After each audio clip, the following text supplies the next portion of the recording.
கேட்டில் விழிச்செல்வம் கல்வி ஒருவருக்கு மாடல்ல மற்றவை அவை. உலகில் மனிதனுக்கு கல்விதான் சிறந்த செல்வம், வேறேதும் இல்லை என்பது பொருளாகும்.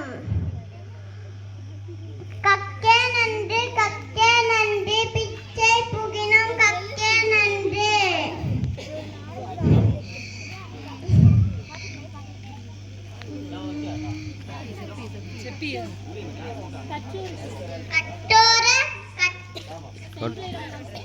கட்டோர நிஜமெல்லாம் சிறப்பு என்ற ஔவையார் கட்டோருக்கு பெருமையை பாடுகிறார். எவ்வளவு கஷ்டப்பட்டாவது கல்வியை பெற்றுக்கொள்ள வேண்டும். கல்வி